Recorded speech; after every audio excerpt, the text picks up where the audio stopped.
Oh,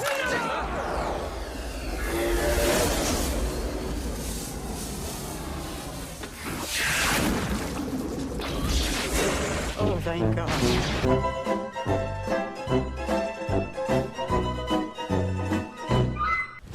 Emotional, damn it! Welcome back, people. It's your friendly neighborhood Dragonslayer here, and finally we have reached the end of this series, and my god, is the finale so bad that it really deserves the award for the worst show of 2022. Is it possible this story is true? Yes, it is. But before we get into that, I want to ask you guys a question. What did you think about the show overall? Let me know your answer in the comments down below. But other than that, let's jump into this dumpster fire for the last time. Oh shit, here we go again. So, we begin with Galadriel arriving to Eregion with a severely injured Halbro, and after their 6-day-long non-stop journey that I'm still asking myself how the man never once bled out or died from infection, but all of those sensible questions immediately go away when you categorize this show as a very bad fan fiction. We are then shown Elrond talking with Celebrimbor about the fact that Gil-galad will arrive very soon, expecting a solution to the made-up conundrum of the elves' fading, and that they unfortunately do not have one. You suck! Celebrimbor then ponders on the fact of how the sun was made from the last fruit of one of the trees of Valinor, and Elrond then chimes in to tell him that they must tell their king the unfortunate news and prepare to leave Middle-earth. Ah, great. I wonder if this is the moment where our dashing hero Galadriel just runs into...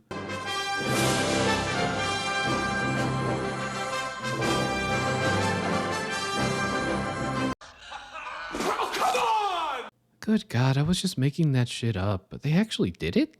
Okay, when is Marlon Wayans going to pop in to crack a stupid joke? Oh, silly me, I always forget. We're in Middle-earth, not Dungeons and Dragons. Help me! Help me! Nigga! Help me!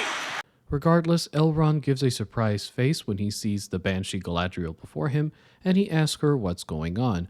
Not answering his questions like usual, Galadriel tells him that Halbro needs immediate medical attention, and then sometime later she tells him everything that transpired in the entire season that most Middle-earth fans had to suffer through. 5 minutes later. Now, Elrond then apologizes to Galadriel for forcing her to sail into Valinor, and for not trusting her regarding the rise of evil. I don't give a shit. But surprisingly, Galadriel just responds with a genuinely normal answer of, "It's good, my G. We all make stupid mistakes." I beg your pardon? And even crazier, we find out why she jumped off the ship in episode 1. I leapt from that ship because I believed in my heart I was not yet worthy of it. I knew that somehow my task here was not yet complete. And when I surfaced, all I could do was swim and pray I had chosen wisely. What? What the fuck? Well, guys, the showrunners just confirmed it. Galadriel has truly just been a very lucky idiot this entire time. And if you're thinking, "Hey, Dragon, I think you're reaching too much," look at what they show afterwards. What are we to do? The only thing we can do. Swim.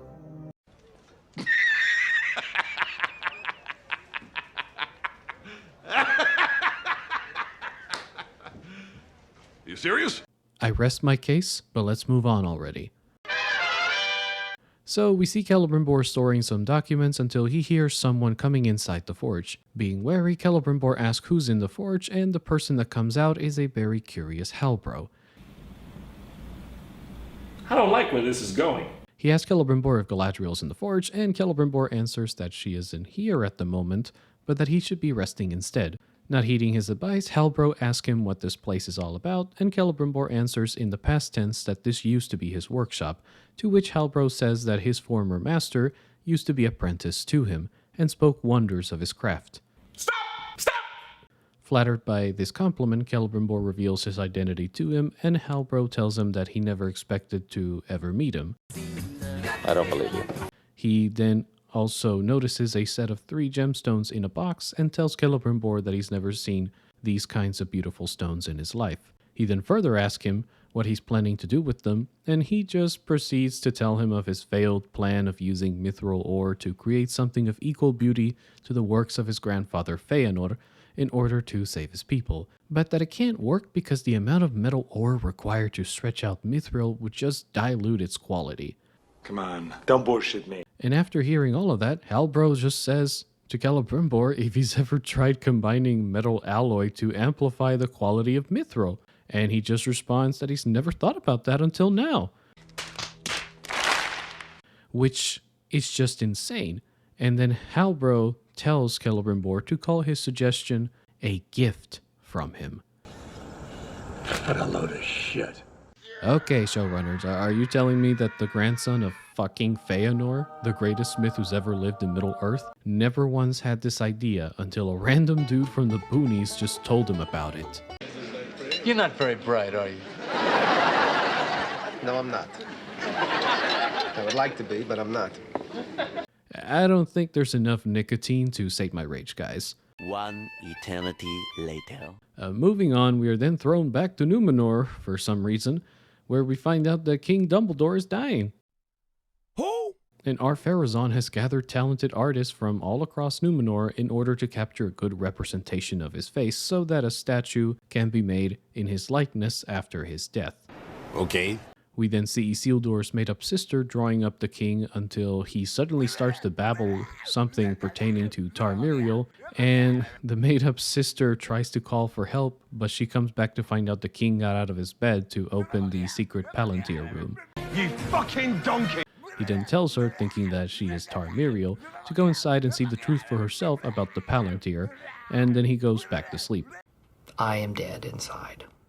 She then goes inside to see the ominous Palantir before her, but we never actually find out what happened to her afterwards because I guess they were on a time crunch when they were making this scene.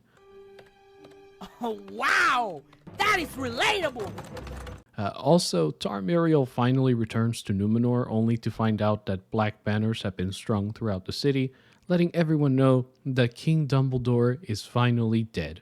Not bad, but not good. With that out of the way, let's get back to the main story. A few moments later. We then see Gil-galad being presented with Celebrimbor's sales pitch of saving the elven people by making a crown, and at first the king is doubtful of the chances of this succeeding. He then tells them before leaving that this won't work and that they must disband the city. That's a wrap, everybody. Also, Galadriel becomes very suspicious of Celebrimbor's sudden enthusiasm of using the powers of the unseen world to craft this crown and asks him what inspired him to come up with this proposal, to which he answers that he had a conference with his smiths and one of them proposed an idea that could potentially work. That's suspicious. That's suspicious like shit. That's suspicious. Troubled by this, Galadriel asks him if Halbro was one of those smiths, to which he answers that it doesn't matter anymore since they must leave. Yes, I can definitely smell shite. However, Gil-galad eventually relents after speaking with Elrond for a bit and gives Celebrimbor's group 3 weeks to finish this project. With her suspicions rising, Galadriel asks one of the record keepers to acquire information in secret regarding the records of the bloodline of the kings of the Southlands. Hold up. Wait a minute. Something ain't right. Not gonna happen. She then encounters Halbro in the courtyard, and they have a talk that boils down to Halbro thanking her for saving his life, Galadriel saying that they're now even, and that thanks to Galadriel, Halbro has now found the inspiration he needed this entire time to finally get back on his feet, and that he will never forget the help she provided him with. Ah, shit.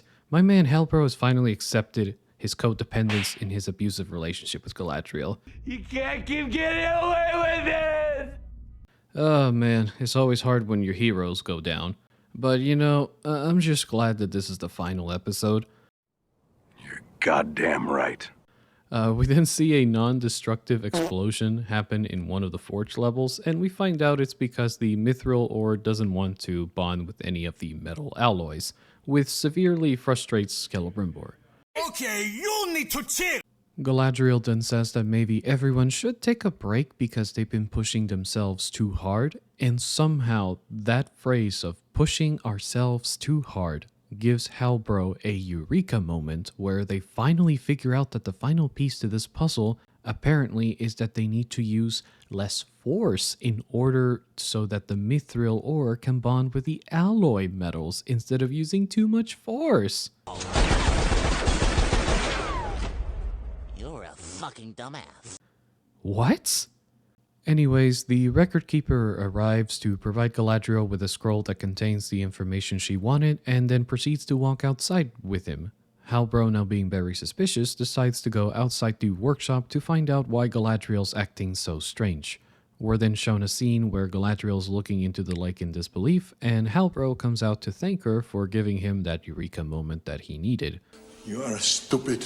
He then proceeds to tell her that they're now making 2 instead of 1 because the ore contains too much power for a single object.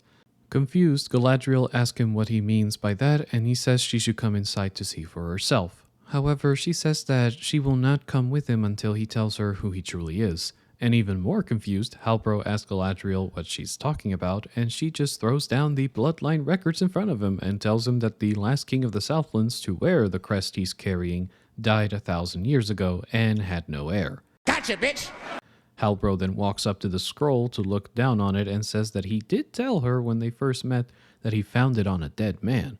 Oh, shit! In shock, Galadriel's grumpy pitbull face tells Halbro that it's not possible because he saved her on the raft. Bullshit. However, Halbro proceeds to counter every argument of hers by saying that it was she who saved him and that it was her who convinced Tarmiriel to save the Southlands of his and her enemies, even though he wanted to stay in Numenor the entire time. Guess what?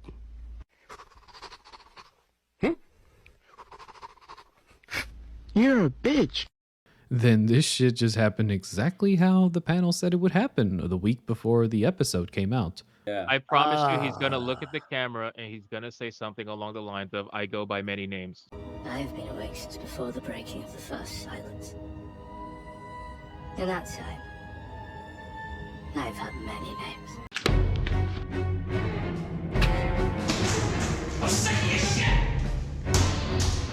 Now that the obvious thing is out of the water, we can finally call Halbro Sauron Bro. Now, Galadriel pathetically tries to stab him, but he catches her knife quite easily and decides to take her on an acid trip by putting visions in her head of her brother to trick her into following him or, learning once again how rocks sink and boats go straight while looking forwards. I don't fucking know. That was so stupid I forgot all about it. I feel like I'm taking crazy pills! However, when that trick doesn't work, he decides to go the rich F-boy route and tells her that when Morgoth was defeated, he felt a great fear lift off of his shoulders, which inspired him to go out and heal Middle-earth of what his former master had ruined. What did he say? He then says that because of her, he now wants a powerful, beautiful, and terrible queen to rule Middle-earth by his side. No, you're not serious. And as we all expect, not only does Galadriel give Sauron Bro the "I already have a boyfriend" answer, but also tells him that she doesn't believe him and that he could never be forgiven for what he had done. Now that's a lot of damage! He then claps back by saying that it was her who told him that after the battle of episode 6, he should let go of his past. She then claims that he deceived her, but then he says right back at her that he did tell her the truth when he said that he had done evil, but that regardless of that, she still didn't care. Dirty hoe! Now look, after a very long, romantic sitcom argument, I guess, we get the funniest thing that ever happens on this show. Will you tell them that Sauron lives because of you? And you will die because of me! Boy, that escalated quickly. I mean, that really got out of hand fast.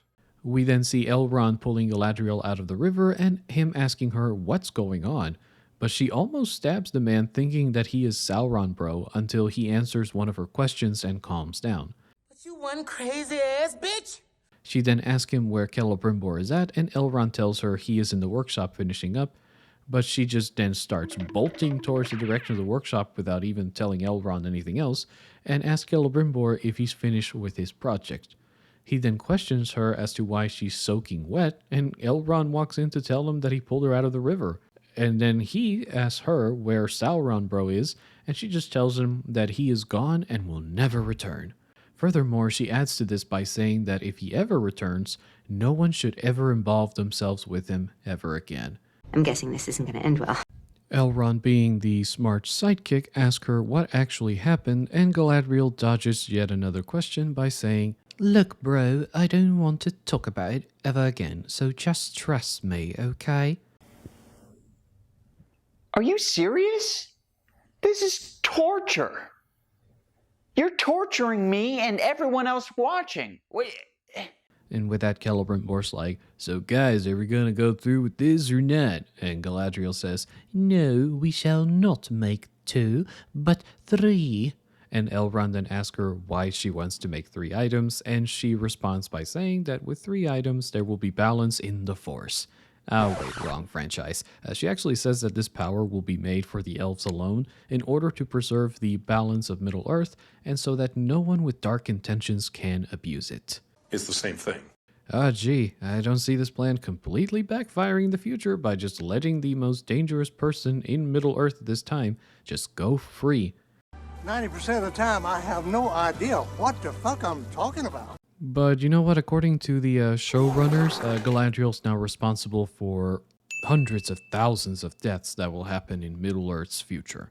God damn. Regardless, Celebrimbor then says that what they need is gold and silver from Valinor in order to craft these items, and that the only thing that has those ores that they need is her brother's dagger. Very interesting. I don't even care anymore. And with great reluctance, Galadriel offers up her dagger, and finally the 3 elven rings of power are grafted into existence? Oh, no, they didn't. Oh, yes, they did. Oh, no, they didn't. Shut up! Yeah, you know what? Look, I'll go over that fuck up in the lore break section. Moving on. Lastly, we see Sauron bro looking over the ruined landscape of Mordor as he is about to enact his contingency plan of world domination. And with that, we have finally finished the last... Don't forget about me! God damn it, I hate these Hobbit wannabes, but fine, let's talk about them. We see the hobo wizard wandering Mirkwood until he sees Nori beckoning him to follow her. When he reaches the destination, he finds out that what he thought was Nori was actually the leader of the Eminem groupie rejects. Oh no! Which I will now label as number 1. They mistakenly think that our hobo wizard for some reason is Sauron and take him deeper into the forest to try to help him unlock his powers because apparently he can't use them properly due to his meteorite amnesia. What? They also tell him that they're here to take him to the Far Eastern Rune so that he can find the constellation he's looking for and become the ruler of the Easterlings. No way! And they also make a very big deal about how fire obeys his will, even though there are many Maiar that can do that shit. What the fuck is going on?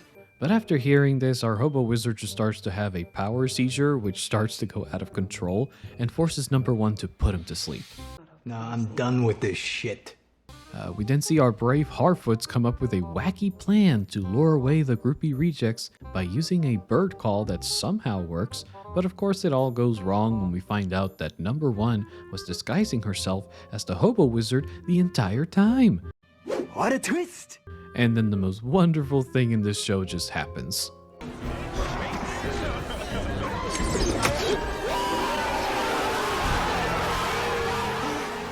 However, Nori is somehow saved because the hobo wizard got a random power-up off-screen and a fight ensues. Oh, you gotta be fucking kidding me. And the hobo wizard gets a Fellowship of the Ring ass whooping from number 1, and the hobbits just start to run around until eventually they throw rocks at all of the groupie rejects' heads, which apparently does absolutely nothing to them. What the fuck? Except make number 1 drop her staff.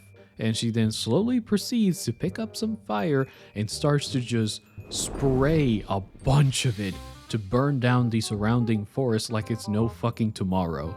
Wait, so before we keep going with this offshoot story, where are the Nandor elves during this entire event? Like, there should be a ton of them during this time period, but it seems they don't care about a forest fire literally happening in their lands. But, you know, I guess we'll just gloss over that.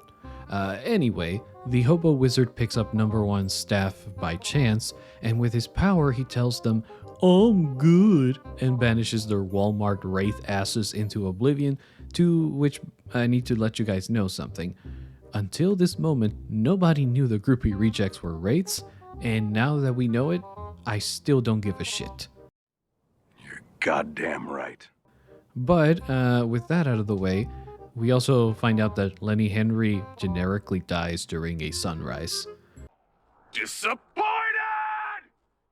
We then end the final arc of the story by finding out for ourselves, because the showrunners think that his identity is still a secret, that the hobo wizard was actually Gandalf the entire time. Hey, look at that! Look at that! No shit! And if you don't believe me, look at this side-by-side screenshot of the same white light being used by both men, and also know that Gandalf was the only Astari, or the only one of the Astari that interacted with hobbits the most. It's all there, black and white, clear as crystal. You get nothing. You lose. Good day, sir. However, the best part is that he is now going on a journey with the idiot Nori to Rune to find the constellation. What the fuck is this? I don't know. Okay, I've had enough of this crap. Let's get into the lore breaks. Why are you running? Why are you running? Number 1. The Elven Rings of Power were made after the 16 rings were forged. When Sauron had finished helping Celebrimbor craft the 7 rings of the dwarves and the 9 for the men, in approximately 1500 of the Second Age, he left him to craft his own ring in Mount Doom. During this time, Celebrimbor crafted his 3 elven rings in secret and finished them around 1590 of the Second Age. By the show making these elven rings of power appear before the first 16 are forged, it completely defeats the purpose as to why Sauron's hate for the elves in this time period, or specifically the Noldor, was so extreme that by Celebrimbor making these rings, the elves were able to learn about Sauron's plans and prepare accordingly. Number 2. Gandalf never came to Middle-earth in the Second Age. In the lore, Gandalf came to Middle-earth in the year 1000 of the Third Age, along with the other 4 Astari, as wise emissaries of the Valar that would help the Free Peoples fight back against Sauron through wise counsel. By making Gandalf show up in the Second Age, it completely defeats the point that by the Astari appearing in the early Third Age, it was a sign that Sauron's power was slowly rising in the East again. Number 3. Galadriel never kept Sauron's existence a secret. By doing what the show has done, Galadriel can now be looked upon as worse than the elf Maeglin, whose treachery and betrayal caused the destruction of Gondolin. And yeah, she's now worse than that dude because she let go of the one individual that will be responsible, as I said earlier, for thousands of deaths in the future. Number 4. Galadriel never met Sauron in person or developed secret feelings for him. This, in my opinion, is the biggest sin this show has done to her character because, like any elf, she knew how dangerous Sauron truly was and hated him for it. In fact, Gil-galad and Elrond turned away Sauron's Anatar form from coming into their domains because they didn't trust him whatsoever, and Galadriel was the only one of the Noldor in Eregion that didn't trust him, but she never had any idea that Anatar was Sauron. Now that we have finally finished this mess, I can confidently give this episode, and the entire show, for a matter of fact, a 2.5 out of 10. There's absolutely nothing good about this show other than some of the visuals, the soundtrack, and the storyline with Elrond and Durin. It's pretty bad. There is so much uncaring butchering of Tolkien's lore that not even a normie can enjoy watching this show because it is so badly made. I think I made my point. Eloquent. If you watch any of my videos, you're going to see just how many filmmaking mistakes these unexperienced showrunners have done that make this show also very boring to watch. Now, all of the hate that's being thrown at Amazon and the incompetent showrunners that will eventually get demoted to a support role Suck it! is completely justified because they thought that the Tolkien fanbase was just going to take this abuse to the professor's work lying down, just like how the majority of the Marvel, Star Wars, and Star Trek fan bases did in the past. Yeah, I said it.